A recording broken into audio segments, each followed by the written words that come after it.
Olá, está no ar mais um Ver TV, um programa para quem gosta de televisão. Nós discutimos aqui toda semana o papel da TV na sociedade brasileira. E você é sempre o nosso convidado. O público brasileiro já se acostumou a ver na tela da TV, antes dos programas, um número ou uma letra que indica a idade para a qual aquela atração é recomendada. Algo simples, previsto pela Constituição, mas que só foi colocado em prática depois de muito debate. É o que nós conhecemos como classificação indicativa, hoje em vigor, mas que está ameaçada por uma ação que tramita no Supremo Tribunal Federal. Esse é o tema do Ver TV de hoje, que tem como convidados Davi Pires, diretor adjunto do Departamento de Classificação do Ministério da Justiça. Karina Quintanilha, advogada da ONG Artigo 19, que defende a liberdade de expressão e de informação.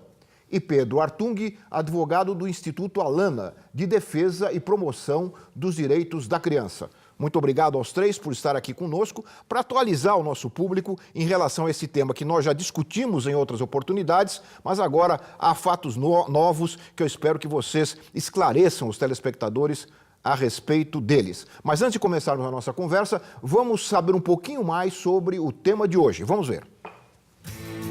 A classificação indicativa na TV permite que o telespectador saiba para qual faixa etária determinado programa é recomendado. Ela também estipula em qual horário ele deve ser veiculado. Não se engane, tem coisas que seu filho não está preparado para ver. Confira sempre a classificação indicativa. No Brasil, a autoclassificação é adotada pelas emissoras de televisão e estas são monitoradas pelo Departamento de Justiça, Classificação, Títulos e Qualificação. Após a estreia do programa, o departamento tem um prazo para confirmar ou não a classificação pretendida pela emissora. Os programas esportivos, eleitorais e jornalísticos estão livres da classificação. Por isso, alguns programas com imagens fortes e abordagem discutível podem ser exibidos em pleno horário de almoço. E se eu não estiver armado, eu mato de dente, viu? É de dente que eu pego. Assim como a publicidade em geral, com exceção das propagandas de bebidas alcoólicas. Com relação à TV por assinatura, é diferente. Na TV por assinatura não há restrição de horário para exibição de programas. Por isso, é possível bloquear conteúdos de acordo com a classificação indicativa através de uma senha. Seus filhos podem aproveitar uma programação de qualidade com toda a segurança.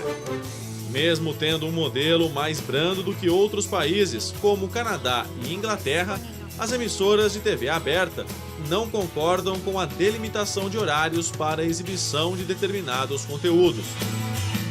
Em 2001, o PTB, Partido Trabalhista Brasileiro, com o apoio da Associação Brasileira de Emissoras de Rádio e TV, entrou com uma ação direta de inconstitucionalidade contra o artigo 254 do Estatuto da Criança e do Adolescente.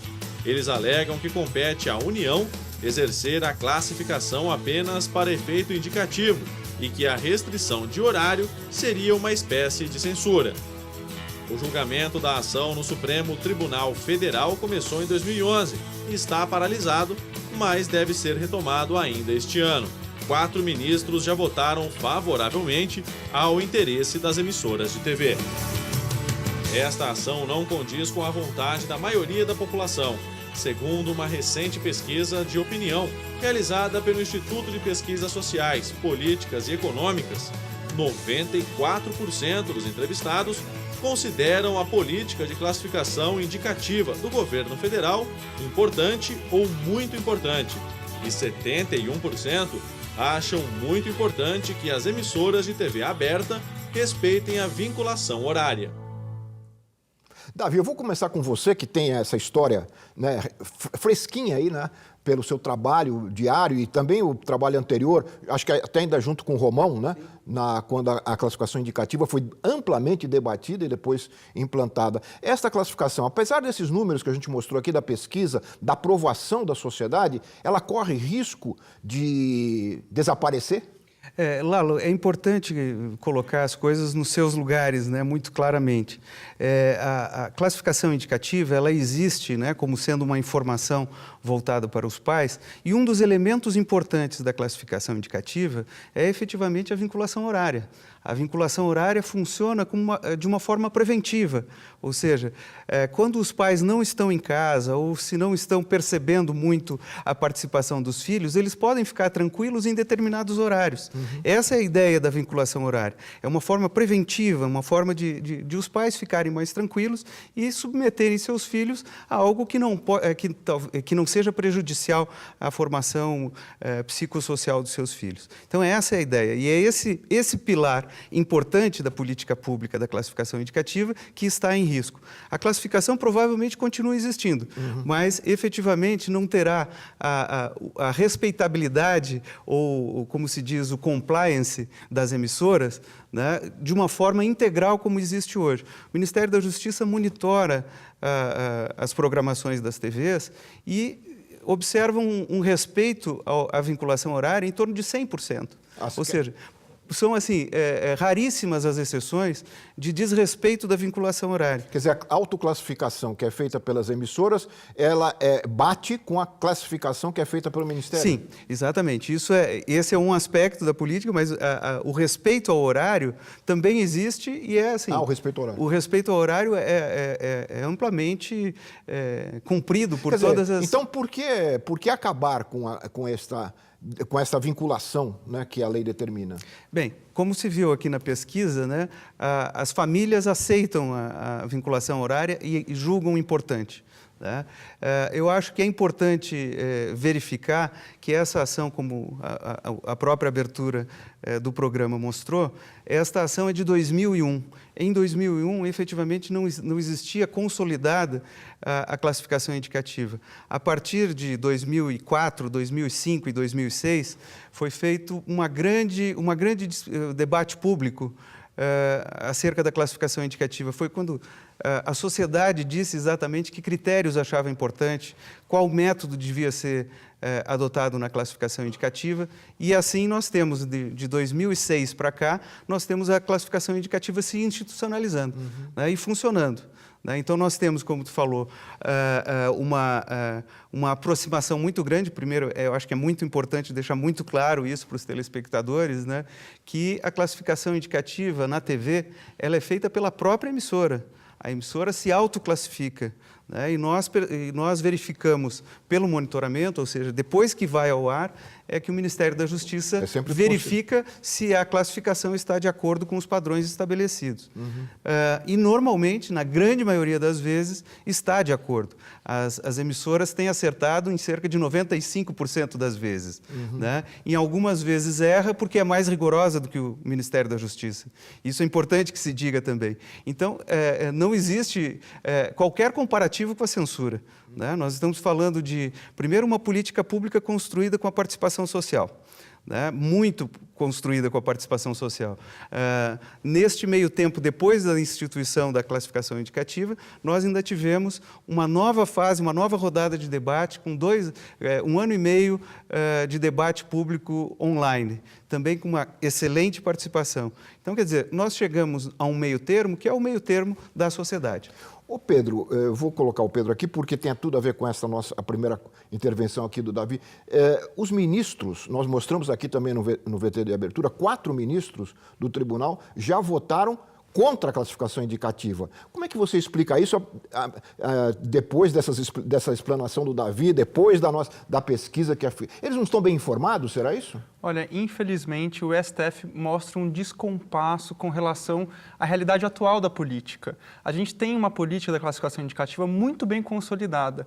O Davi ressaltou muito bem e o VT também. A política é altamente aceita pela sociedade. Ela tem um grau de litigiosidade pequeno. Tem uma pesquisa da FGV que aferiu isso, mostrando que não existe litigiosidade com relação à aplicação da política. Fora isso, está sendo cumprida pelas emissoras já desde 2006, ou seja, é uma política eficaz e está funcionando. E o STF, infelizmente, não observa isso. Por isso, nosso pedido principal para os ministros é que eles realizem uma audiência pública, para que esses dados novos, que não dizem respeito a 2001, mas sim a realidade atual da política, possam ser discutidos, são 14 debatidos. 14 anos.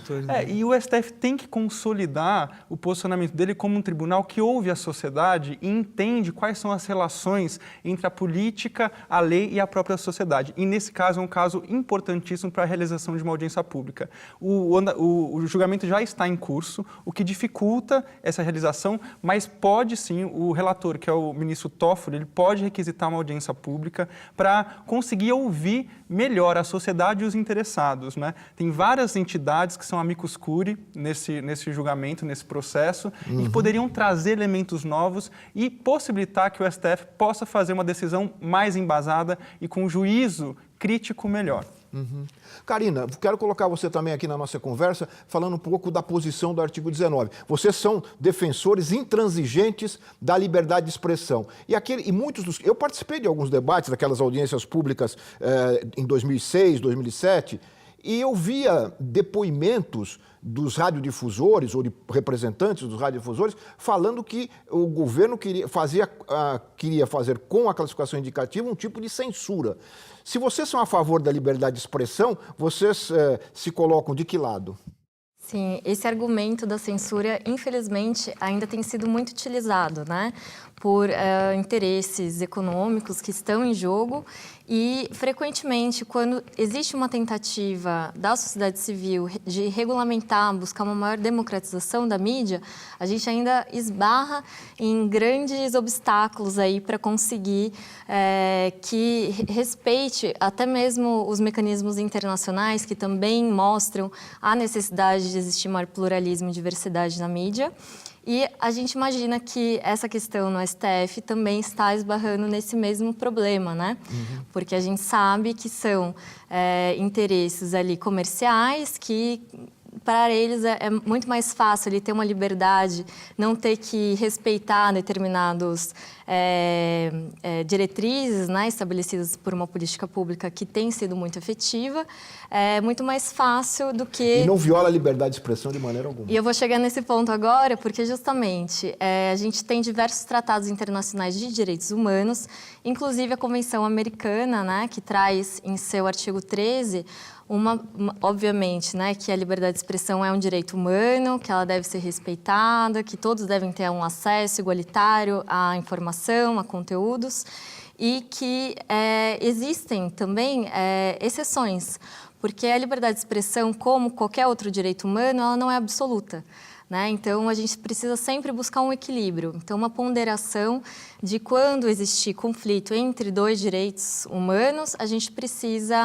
buscar equilibrar e, para isso, os mecanismos internacionais trazem diretrizes muito claras, né? A gente tem que passar por 3 fases, que se chama para legitimar essa restrição. Então, primeiro, que ela esteja estabelecida em lei. Em segundo lugar, deve buscar uma finalidade legítima. E, em terceiro lugar, deve ser necessária em uma sociedade democrática. Então, para a proteção do direito da criança e do adolescente, ela cumpre esses 3 requisitos, né? Então, por esse motivo também que ela é extensamente aplicada, né? Essa legislação extensamente aplicada em diversos países, tanto na América do Sul, como nos Estados Unidos, na Europa também. Estados Unidos, a terra do liberalismo total. Exato. Né? Há 30 anos, a Suprema Corte dos Estados Unidos já defendeu a classificação indicativa lá. Os ministros não sabem, os nossos ministros do Supremo não sabem. Então, por isso que a gente precisa muito dessa audiência pública para conseguir apresentar maiores argumentos e poder mostrar também que a sociedade civil ela está apoiando essa política pública, né? Que ela é essencial na proteção da criança e do adolescente e ela também está de acordo com o direito à liberdade de expressão. Então, justamente equilibrando todos esses direitos, a gente está totalmente de acordo com essa política pública que é tão importante. Muito bem. Também sobre esse processo, sobre essa ação no Supremo, nós entrevistamos aqui em São Paulo o Ivan Paganotti, que é doutorando em comunicação na USP. Ele avalia o modelo atual de classificação e fala um pouco sobre a ação que nós estamos discutindo aqui de inconstitucionalidade que está tramitando no Supremo Tribunal Federal. Vamos ouvir o Ivan.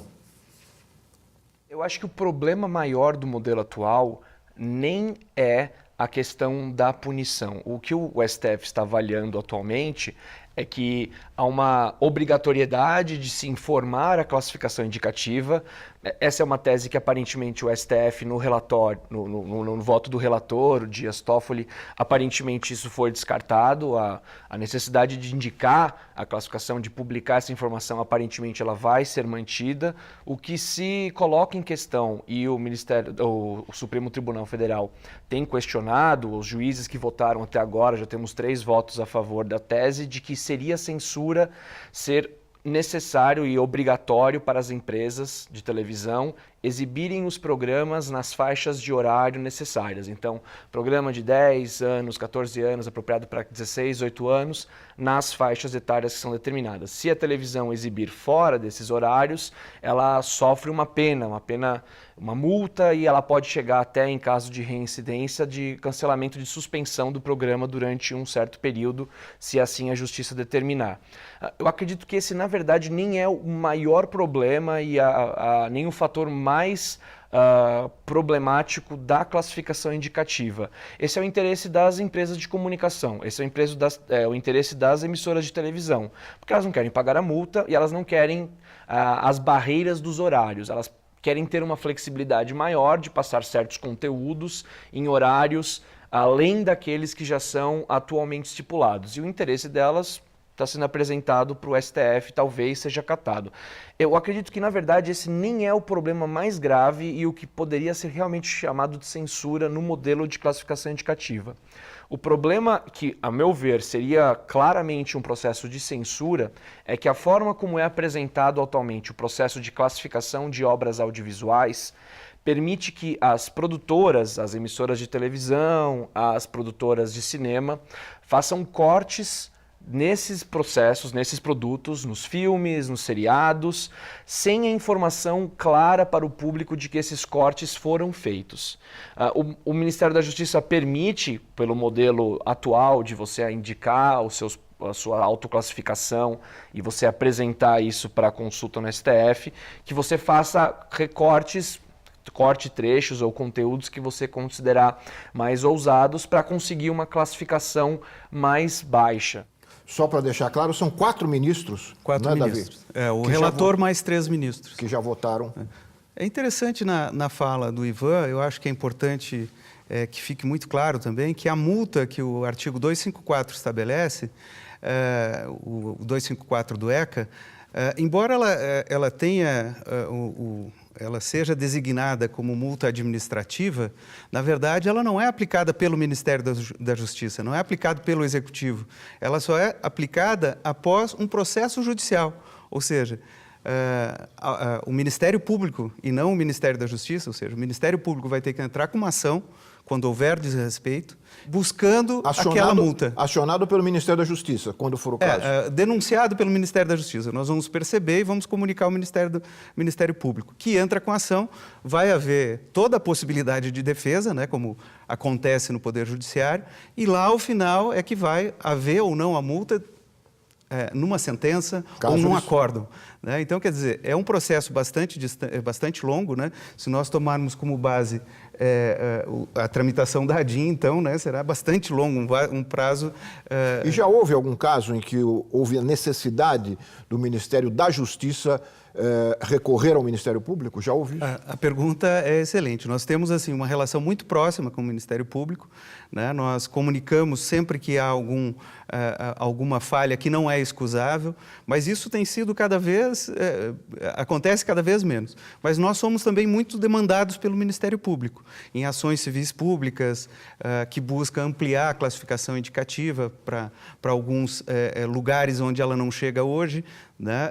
Mas com relação especificamente ao 254, desde 2006, quando se estabeleceu claramente a política da classificação indicativa, não houve sequer uma penalização com relação ao descumprimento o descumprimento da vinculação horária. Então, quer dizer, é algo que existe em tese.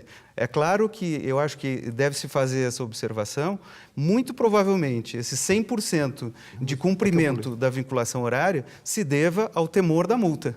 Mas não porque ela tenha sido aplicada. É o temor. É só o temor. É só o temor. E é importante, até por isso, é importante que ela continue existindo. Eu estou aqui com este manual de classificação indicativa, de classificação indicativa do Ministério da Justiça, com a ANDI, e tem aqui esse artigo que você está se referindo. Eu queria rapidamente ler para o telespectador para isso ficar claro. É isso que está em discussão. O artigo 254 do Estatuto da Criança e do Adolescente diz que transmitir através do rádio e TV espetáculo em horário diverso do autorizado ou sem aviso de sua classificação pode resultar numa multa de 20 a 100 salários de referência, duplicado em caso de residência. A autoridade judiciária poderá determinar a suspensão da programação da emissora por até 2 dias. Mas eu acho que ficou claro que não é o Ministério da Justiça que pode aplicar esta pena. Né? É após um processo judicial com amplo direito de defesa. Não é? Exatamente.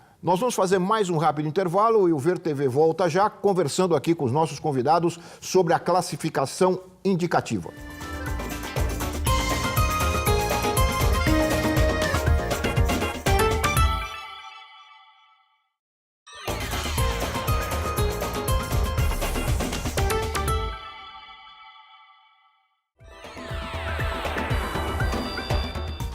Nós estamos de volta com o Ver TV, que conversa hoje sobre a classificação indicativa dos programas de televisão. E nós entrevistamos no Rio de Janeiro a juíza federal Jane Reis. Ela fala sobre o julgamento da ação de inconstitucionalidade que tramita no Supremo Tribunal Federal. Um pouco daquilo que nós já discutimos aqui com os nossos convidados no primeiro bloco. Vamos ouvi-la. Os ministros que votaram pela inconstitucionalidade do artigo entendem que existe uma violação da liberdade de expressão e que não seria possível uma classificação impositiva de horários em relação à programação de TV. Apenas uma classificação de cunho indicativo que fosse meramente informativa em relação às faixas etárias correspondentes. O artigo, ele tem um vocabulário de origem autoritária, porque ele fala em transmissão de conteúdo diferente do autorizado. Então, o uso dessa expressão autorização realmente reflete ainda uma herança do passado autoritário. No entanto, o Supremo está se orientando no sentido de vedar qualquer forma de limitação de faixa etária relacionada aos horários, de limitação, melhor dizendo, de limitação dos horários vinculados às faixas etárias. E essa também não é a melhor solução. Na minha visão, a melhor solução seria uma interpretação conforme do artigo, apenas para indicar que não se trata de uma autorização prévia, mas de um controle posterior e que pudesse estar relacionado a uma limitação de horários da programação. O debate do direito constitucional brasileiro ele é muito influenciado pelo direito norte-americano, especialmente nesse domínio da liberdade de expressão. Mas em relação a esse tema, acho que primeiramente a gente tem que ter em mente que existem 2 grandes modelos, o norte-americano e todos os outros. Porque o modelo norte-americano de proteção da liberdade de expressão, existe uma leitura absolutista da liberdade de expressão que em nenhum outro país tem correspondência. Por exemplo, nos Estados Unidos, os Estados Unidos são o único país que protege o discurso de ódio, com base no entendimento de que a liberdade de expressão merece uma proteção absoluta. Agora, mesmo lá, existe uma agência que faz o controle da programação e existe a barreira de horário. Então, a barreira de horário ela é uma realidade em todos os países democráticos ocidentais, né? Portugal, França, Inglaterra. A Unesco fez, algum tempo atrás, um relatório a respeito desse tema e descreveu os vários modelos de classificação indicativa, recomendando a manutenção da classificação indicativa no Brasil.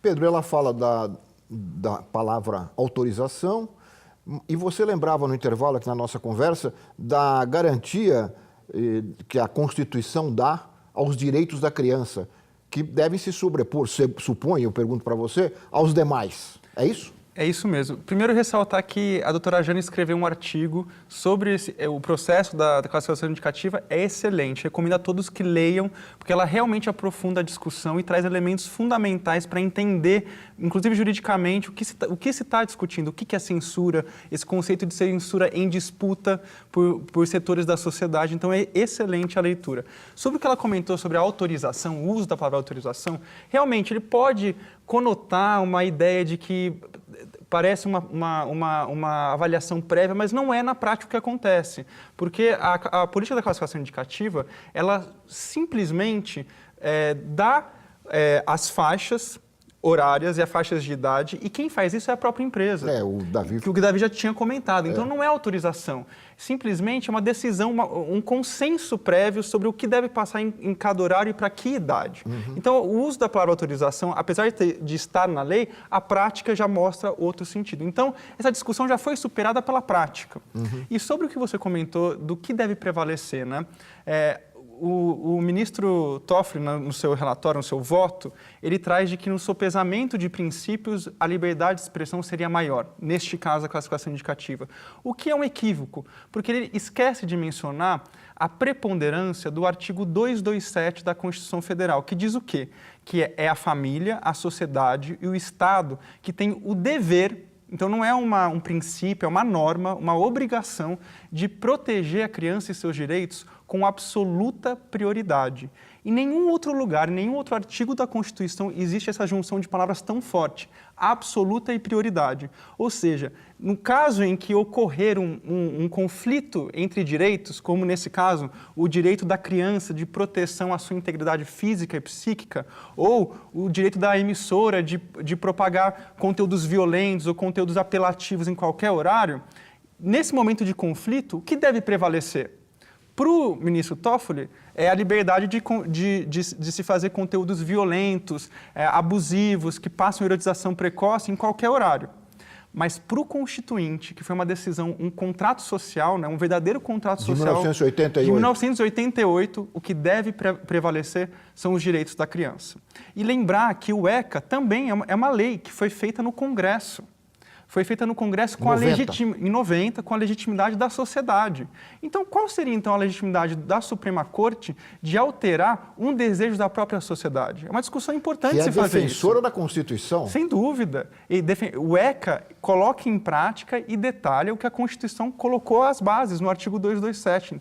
Então, é fundamental que os ministros entendam a complexidade da discussão, no entanto, a clareza de que é uma política consolidada, que as próprias empresas já cumprem. Então, por que declarar inconstitucional essa parte do artigo 254 do ECA no momento que todo mundo é a favor? Ou seja, existe legitimidade social para a existência desse artigo. Então, o STF tem que, sim, ouvir a sociedade por meio de uma audiência pública e legitimar que a gente possa proteger de forma eficaz os direitos da criança no Brasil. Vamos mandar o DVD do programa para todos os ministros, já para adiantar essa conversa, né? Karina. Sim, uma complementação a essas falas também, que foram muito boas, que realmente, se a gente olhar também para a perspectiva do direito internacional, a gente vê que a única exceção de uma avaliação prévia de restrição à liberdade de expressão, ela trata justamente da regulamentação sobre espetáculos públicos, então que se estende também, né, a programas de TV e rádio.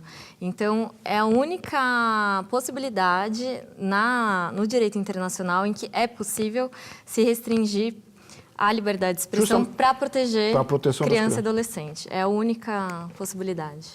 E é importante ressaltar que a política da classificação indicativa existe em vários países com democracias consolidadas. Por exemplo, Pedro? A gente tem aqui na América, Colômbia, Argentina, tem na Europa, Inglaterra, Alemanha. Alemanha, na Constituição alemã, na parte de liberdade de expressão, logo embaixo existe um parágrafo. A liberdade de expressão pode e deve ser restringida para proteger os direitos da criança e dos adolescentes. Ou seja, na própria Constituição alemã, que é referência para nós como direito, no direito civil, direito germânico, né, que a gente fala, a nossa origem é romana germânica. Então, a própria Constituição alemã tem isso na própria Constituição, que é restringir a liberdade de expressão para a proteção dos direitos da criança. Ou seja, uma restrição, como a Karina bem colocou, legítima. Davi. É interessante também que o nome que se deu a esta política pública, classificação indicativa, pode parecer um pouco pleonástico, né? Porque, efetivamente, toda a classificação indica alguma coisa, né? Mas, enfim, ela é dessa forma porque ela é indicativa à família. E não se pode fazer um jogo de palavras dizendo que é indicativo para a emissora. Não, para a emissora, a própria Constituição estabelece que devem existir limitações horárias, né? Então, a gente não pode cair nesse joguinho de palavras. A classificação é indicativa para a família. Para a família. É o poder familiar de escolher o que é melhor para o seu filho. O pai pode achar que o seu filho, de 12 anos, tem maturidade para ver um filme ou uma novela classificada como não recomendado para 14 anos. O pai pode assistir junto com o filho um filme ou um programa que não seja recomendado para a idade do filho. É até bom para ele começar alguns assuntos, né, ter a liberdade de começar algumas conversas importantes. Então, é justamente isso que significa o indicativo. O indicativo não é para as emissoras. Para a emissora, é para o pai. Mas isso não significa que a culpa do filho ver a TV um conteúdo violento é exclusivamente dos pais. Os pais, obviamente, devem olhar o que seus filhos veem junto com seus filhos, dialogar sobre isso, só que, por ser uma concessão pública, a propagação da informação, da comunicação por meio de TV ou rádio, especialmente da TV aberta, a gente tem que sim... As empresas devem, sim, de comunicação, contribuir para que as crianças sejam protegidas de conteúdos que violem a sua integridade física e psíquica. Porque muitos argumentam que a culpa seria exclusivamente dos pais. Isso é injusto. Isso é injusto com os pais que têm uma vida familiar muito restrita, os pais trabalham e a criança muitas vezes está sozinha diante da TV. Então, as empresas têm uma responsabilidade muito grande com esse tipo de comportamento. E também não observa a corresponsabilidade, né, que o próprio artigo estabelece. Olha, Pedro, Davi, Karina, nós entrevistamos no Rio o publicitário e professor Fabro Steibel. Ele tem pesquisado esse modelo de classificação indicativa adotado no Brasil e levantou alguns problemas que surgem na classificação em relação a determinados tipos de programa que não são classificáveis, né, aqui no Brasil. Vamos ouvi-lo. Regulamentar conteúdo sempre haverá problemas, porque não há forma de ser absolutamente objetivo sobre o que se regulamenta. Então, o que pode para um, não pode para outro. Então, o objetivo ali é você definir critérios que sejam claros do que pode e o que não pode. Então, o modelo brasileiro ele define 3 grandes áreas, que é drogas, violências e sexo. E a partir dessas tem diferentes conteúdos que são gradativos. Eu fazer uma ameaça de violência é diferente de eu matar você com um monte de sangue na televisão. Para cada um deles há uma atribuição de faixa. E a ideia sempre é de você informar aos pais sobre o que tem. Olha, há cenas de violência, há cenas de drogas. E deixar os pais responsáveis tomarem decisão. Então, existem desafios? Existem, mas há já um período de acumulação de conhecimento, de práticas tão grande, que quando você olha como é feita a classificação indicativa no Brasil, são poucos os casos de recursos de empresas que falam, não, acho que essa não é a classificação correta do meu filme. O modelo de classificação ele é bastante abrangente. Então, se você olhar, a gente fez uma pesquisa esse ano sobre quanto nos últimos 5 anos foi passado que era conteúdo classificável, conteúdo passível de classificação, 50%. Então 50% do que passa na TV aberta é passível de classificação. E esse outro 50%, será que ele deveria ser classificado? E aí entra o jornalístico, e entra o publicitário, e entra outros. Cada um deles tem a sua própria característica. Por exemplo, o jornalístico. É complicado de você instituir um sistema de classificação indicativa para jornalismo. Um dos motivos é que o jornalismo é ao vivo. Então, como é que você vai, daqui a pouco, classificar, né, com antecedência o conteúdo que se refere ao hoje? E também tem outras questões delicadas. Por exemplo, como é que eu vou reportar um caso de violência, ou de sexo, ou drogas, sendo jornalista? Eu preciso de um grau de liberdade a mais. E é interessante que a própria sociedade discuta de outras formas, que talvez não pela classificação indicativa, se aquele conteúdo é bom ou não. Então vamos pegar, por exemplo, algo que sempre diz respeito à classificação indicativa, que são os programas policianescos, né? Será que esses programas, né, Cidade Alerta e todos os outros, será que eles deveriam ser passados a partir de uma faixa etária? Será que essa exposição que eles têm na violência são? Hoje isso não é coberto pela classificação indicativa. Há uma discussão sobre se isso deve ser ou não. Programas como Big Brother, será que eles são jornalísticos? Será que eles são entretenimento? Será que eles devem ser classificados ou não? Big Brother, no caso, é classificado. Então, o jornalismo ele tem várias fronteiras que fica cada vez mais difícil de você saber se aquilo é jornalismo, jornal nacional, eu falando para você, relatando uma notícia, ou se aquilo é um formato de celebridades, por exemplo. Várias notícias de celebridades, e aí eu posso fazer uma cobertura de alguém transando na praia. Acho que a classificação indicativa ela tem que ser pensada como um modelo indicativo de classificação. De maneira alguma ela deve ser o único formato de classificação para televisão e de discussão sobre o conteúdo. Tem que haver outras esferas, outras pessoas discutindo, mas eu acho importante que no que a classificação se propõe a fazer, ela faça de forma objetiva e democrática. Então, eu acho que, para o que ela se propõe, ela consegue ser objetiva e democrática. Eu acho que isso é o grande ganho da classificação. Objetiva e democrática. Agora, uma coisa que ele levanta, uma questão que ele levanta aí, é na definição dos gêneros de programa. Ele falou do Cidade Alerta, mas tem outro da Record, do Resende. São programas que se apresentam como se fossem jornalísticos, mas na verdade são grandes espetáculos, né? Espetáculos da tragédia, né? E eles não são classificados, né? Eles não são classificáveis. É interessante. Aliás, só para chamar a atenção, 50% da programação das emissoras não é classificada, por serem programas não considerados classificáveis, é isso? Dá para entender facilmente isso, porque a normatização da radiodifusão brasileira permite que até 25% seja utilizado com publicidade. Então, quer dizer, aí já vai metade dos 50%. Desse 50%.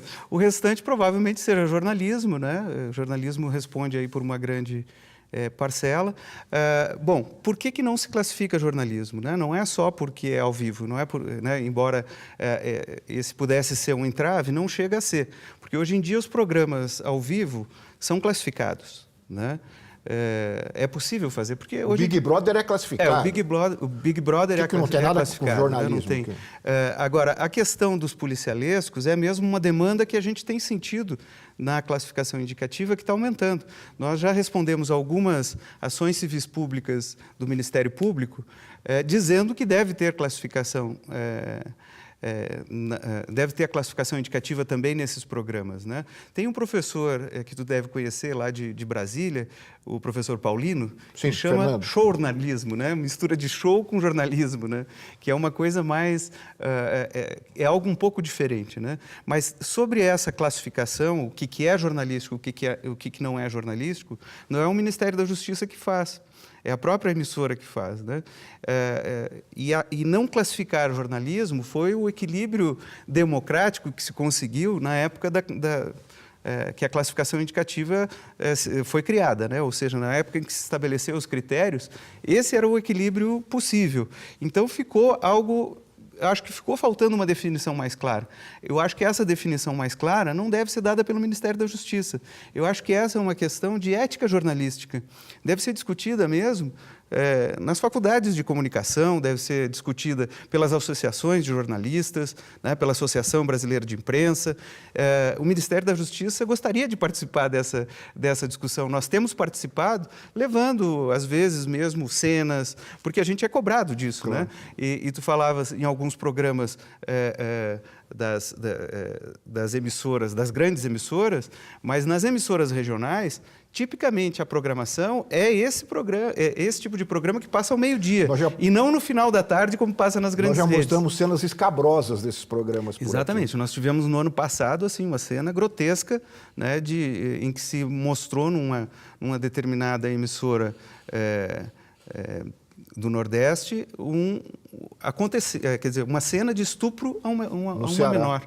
Foi uma coisa absurda. Houve depois a punição por conta do Ministério das Comunicações, houve uma multa aplicada, enfim, né? Nós mandamos essas imagens para o Ministério Público, mandamos essas mesmas imagens para o Ministério das Comunicações, né? Fizemos a análise posterior, né? A gente não pode fazer, não tem a classificação, mas se a gente for provocado a fazer, a gente fez a classificação, quanto seria classificado aquele programa se houvesse classificação, né? Nós mandamos também para a FENAGE cópia dessas imagens. É a Federação Nacional dos Jornalistas. Exatamente, porque tem também um conselho de ética dentro da...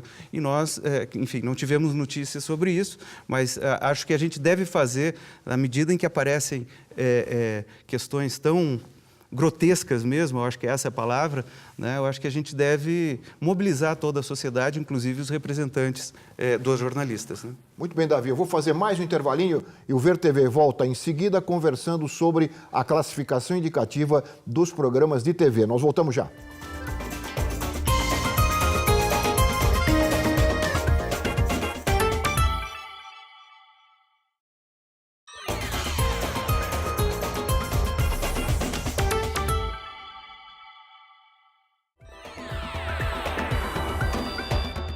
Nós estamos de volta com o Ver TV, que conversa hoje aqui com os nossos convidados sobre a classificação indicativa dos programas de televisão. E nós entrevistamos em Brasília o José Eduardo Romão, que coordenou no Ministério da Justiça o processo de implantação da classificação indicativa. Vamos ouvi-lo, ele conta um pouco da história desse processo. Creio que a classificação indicativa, o longo processo que se iniciou em 2004 e se concluiu em 2008, foram 4 anos de intenso debate, mobilizações e obteve-se um resultado satisfatório para todo o conjunto. Entendo eu que até mesmo as empresas de comunicação hoje compreendem que ganharam, tendo perdido grande parte do debate, mas ganharam com a afirmação da classificação indicativa. Mas é preciso sempre lembrar que nesse processo conseguiu-se fixar parâmetros, definir objetivos, estabelecer um procedimento recursal que garantisse não apenas o exercício da classificação, mas o controle social sobre a atividade do Estado, que é fundamental, um temor relativamente correto ou adequado das empresas. Então, assim se travou esse processo seguinte, ou mais intensos 4 anos que eu aqui delimito, que eu pude vivenciar da classificação, com caravanas, no debate da classificação, sempre tentando transpor o impedimento, o embargo apresentado pelos proprietários dos meios de difusão de que qualquer política de regulação, até mesmo a classificação indicativa modesta, de pequeno impacto, caracterizaria o regresso à volta da censura. Então, transpor esse embargo, assim é festejada a classificação ainda hoje, foi um feito, um ganho comemorado por diversos setores, como se desimpedisse, se pudesse descontaminar a pauta do debate sobre a democratização dos meios. Desde quando se promulga a Constituição, ficava ali clara na Assembleia Nacional Constituinte posições ultraliberais que defendiam a liberdade dos meios, a denominada liberdade de empresa, como se ela fosse o outro lado da autonomia dos pais. E o processo de classificação lançou luz sobre posições como essa, dizendo, olha, não é bem verdade que o interesse do radiodifusor corresponde a uma maior autonomia ou interesse dos pais. Nem sempre isso concilia. E aí a resposta dada, ao menos para nós no Ministério da Justiça à época, que ainda hoje se confirma, uma nova portaria, reeditada agora em 2014, mas que confirma na totalidade as premissas firmadas nesse processo 2004-2008.